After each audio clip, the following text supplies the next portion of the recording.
విజ్ఞాన్ గారు, సోను నిగమ్ బాలీవుడ్లో గొప్ప సింగర్, మనకి బాగా తెలుసు. అయితే ఆయన మొన్న ఎక్కడో కాన్సర్ట్ చేశారు. చేస్తే ఆయన మీద రాళ్లతోని బాటిళ్లతోని దాడి చేశారు కొందరు విద్యార్థులు. ఏం జరిగింది అక్కడ? బేసిక్గా మన యూనివర్సిటీస్లో ఈ టెక్నాలజికల్ యూనివర్సిటీస్ ఏవైతే ఉన్నాయో అప్పుడప్పుడు ఫెస్టివల్స్ చేసుకుంటూ ఉంటారు, ఇంటర్నల్ ప్రోగ్రామ్స్. ఇప్పుడు ఫ్రెషర్స్ మీట్ అని కొన్ని, అంటే కాలేజ్ స్టార్ట్ అయ్యేటప్పుడు ఫేర్వెల్స్ ఎలాగూ ఉంటాయి. కొంతమంది అయినా టైటిల్స్ పెట్టుకుంటారు.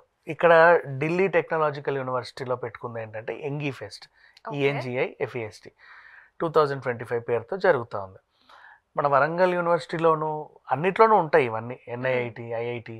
వీటిలో ఏంటంటే ఎవ్రీ ఇయర్ పిల్లలకి జస్ట్ ఆహ్లాదాన్ని పంచడానికి ఒక మంచి ఈవెంట్ని కండక్ట్ చేస్తారు. ఆ ఈవెంట్లో ఏంటంటే తెలిసినటువంటి బాలీవుడ్ సెలబ్రిటీస్ కానీ, టాలీవుడ్ సెలబ్రిటీస్ కానీ, సింగర్స్ ఇలాంటి వాళ్ళు, లేదంటే ఈ జబర్దస్త్ కమెడియన్లు ఇలాంటి వాళ్ళు వచ్చి ఎంటర్టైన్మెంట్ కోసం అందరినీ పిలుస్తూ ఎంటర్టైన్ చేస్తారు.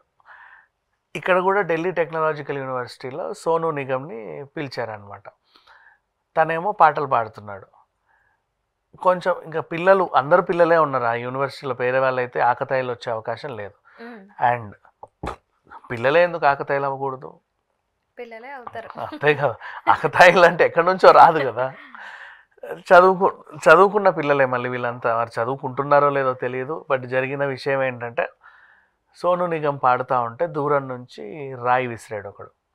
అదేమో స్టేజ్ మీద టప్ టప్ టప్ పడి అటేటో పోయింది. ఇంకోడేమో బాటిల్ విసిరాడు ఇంకో వైపు నుంచి ఇంకేదో. సోను నిగమ్కి ఏం అవ్వలేదు, బట్ వాళ్ళ టీంకి అయితే కొన్ని గాయాలయ్యాయి, తగిలింది. ఇక ఇతను ఏం చేశాడు, ఏంటిది అని చెప్పి అక్కడితో ఆపేసి వెళ్ళిపోయాడు. ఇక్కడ వివాదం ఏం లేదు యాక్చువల్గా చెప్పాలి అంటే బేసికల్లీ. కాకపోతే ఇలాంటి ఇన్సిడెంట్స్ చాలా జరిగాయి. మనకి మంగ్లీ మీద ఒకసారి రాళ్ళు వేశారు. కర్ణాటక వెళ్తే వాళ్ళ లాంగ్వేజ్లో పాడమని చెబితే ఈవిడేదో అనింది, వాళ్ళకి నచ్చక రాళ్ళు విసిరారు.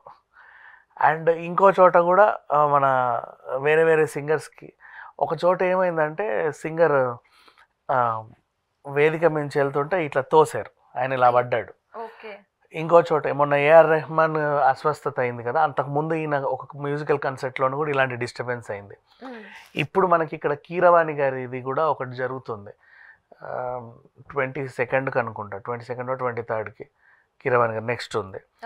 అంతకుముందు దేవిశ్రీ ప్రసాద్ గారిది కూడా ఒక లైవ్ కన్సర్ట్ అయింది గచ్చిబౌలిలో. అండ్ విషయం ఏంటంటే దేవిశ్రీకి బాగా జరిగింది యాక్చువల్గా చెప్పాలంటే గచ్చిబౌలిలో. తను మనకి ఇక్కడ తెలంగాణలో పర్మిషన్స్ లేవు ఆఫ్టర్ నైట్ లైక్ 11 కంటే బాజా భజంత్రీలన్నీ ఆపేయాలని ఒక రూల్ తెచ్చారు. అంటే బయట వేరే వేరే అసాంఘిక కార్యకలాపాలు జరుగుతున్నాయని.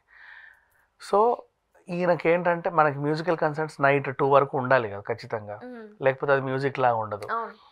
సో ఈయన వెళ్ళి పర్మిషన్ తీసుకొని నాది బాధ్యత, నేనేం చేయను అంటే ఆయనకి ఇచ్చారు బాగానే. ఇక్కడ కూడా సోను నిగమ్కి ఏంటి, పిల్లలు కదా, కాలేజ్ పిల్లలు కదా, ఏదో ఎంటర్టైన్మెంట్ వాళ్ళకి పంచుదాం అని చెప్పేసి ఆయన అక్కడికి వెళ్ళాడు. తీరా చూస్తేనేమో ఈ పిల్లలేమో మొహం మీద రాళ్ళు విసరడం, బాటిల్స్ విసరడం. అంటే నవ్వుకోవడానికి చాలా చిల్లర పనిగా ఉంది, కానీ యూనివర్సిటీ పిల్లల్లో నీకు తెలీదు, మీరు యూనివర్సిటీ వెనకాలకి వెళ్తే అక్కడ బొటానికల్ గార్డెన్స్ అవి ఇవి ఉంటాయి.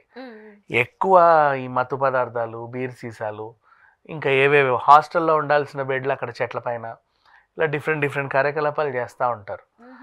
సో మోస్ట్లీ అంటే నాట్ ఓన్లీ ఈ ఢిల్లీ యూనివర్సిటీ చెప్పట్ల, మన దగ్గర కూడా చాలా ఇన్స్టిట్యూట్స్ ఉన్నాయి. ప్రతి ఇన్స్టిట్యూట్, ఈ బీటెక్ కాలేజెస్ అన్నీ కూడా శివారు ప్రాంతాల్లో ఉంటాయి, ఏదో మారుమూల ప్రాంతాల్లో, జనసందోహం లేని ఏరియాలో, అంటే ఏదో ఊరు వెలివేసినట్టు ఉంటాయి ఆ కాలేజీలన్నీ కూడా. పిల్లల్ని అంత లోపల తీసుకెళ్తుంటే వాళ్ళు కూడా, ఇంకా కాలేజే మూలకు ఉంటుంది, దాంట్లో వాళ్ళ గార్డెన్ ఇంకా మూలకు ఉంటుంది. సో వీళ్ళు చేయాల్సినవన్నీ చేస్తారు. లెక్చరర్స్ ఎప్పుడైనా సరే పిల్లలకి ఇలాంటివి చెప్పాలి. ఇప్పుడు పెద్ద పెద్ద సెలబ్రిటీస్ వచ్చినప్పుడు పరువు పోయింది ఢిల్లీ యూనివర్సిటీ. ఇంకెవరైనా రావాలంటే భయపడతారు కూడా, ఇంకా ఏ కాలేజీకి రావాలన్నా కూడా భయపడతారు. మామూలుగా ఇది కాదు, సరే నీకు ఆ పాట నచ్చలేదు వినడం మానేయండి, లేకపోతే అక్కడ నుంచి వెళ్ళిపోయి నువ్వు అడిగిన పాట ఆయన పాడని అన్నాడు, ఆయనకు రాదేమో వదిలేయండి, తను ఏం ప్రిపేర్ అయ్యాడో. లేదు సోను నిగమ్ గారు వస్తున్నారు అని మీ యాజమాన్యానికి తెలిస్తే మాకు ఒక రిక్వెస్ట్లు ఉన్నాయండి, ఆయన పాటలు ఇవంటే మాకు చాలా ఇష్టం, ఇవి పాడించమని చెప్పండి, ఒక రిక్వెస్ట్. పోనీ అదైనా సరే పర్లా. ఇది కాకుండా అది కాకుండా ఇట్లా వచ్చిన సింగర్స్ మొహం మీద రాళ్ళు రప్పలు విసిరేస్తే అవమానంగా ఉంటుంది. అంతే. ఇప్పుడు ఆయనకి ఏ దెబ్బ తగలలేదు కాబట్టి సరిపోయింది. ఏ తల మీదనో ఏ కన్ను మీదనో తగిలితే పరిస్థితి ఏంటి? ఆయన తర్వాత రాబోయే కాన్సర్ట్లు కూడా అది ఇబ్బందే కదా ఆయనకి. ఇప్పుడు దేశం అంతా మాట్లాడుకుంటుంది, ఢిల్లీ యూనివర్సిటీలకు ఎవడో సెలబ్రిటీ వెళ్తే రాళ్ళతో కొట్టారంట అని. ఆ పిల్లలందరికీ కూడా ఇది ఒక మచ్చే కదా. అక్కడ నువ్వు ఎక్కడి నుంచి చదువుకుంటున్నావు అంటే పలానా ఢిల్లీ యూనివర్సిటీ అని చెప్పుకోవడానికి కూడా లేదు. సో ఏదేమైనా కానీ కాలేజ్ యాజమాన్యాలు నెక్స్ట్ టైం ఎవరైనా సెలబ్రిటీస్ని పిలిచేటప్పుడు ఇంకా మీదటైతే రారులే 100%. అది నెక్స్ట్ ఎవరైనా పిలవాలనుకున్నప్పుడు వాళ్ళకు ఒక హామీ ఇవ్వాలి, మా యూనివర్సిటీలో మీకు ఏమన్నా అయితే బాధ్యత మాదే అని చెప్పేసి. అండ్ ఇప్పుడు ఇక్కడికి ఈ ఫెస్ట్కి ఇట్లా పిల్లలు చేశారన్నప్పుడు మీడియా వస్తుంది.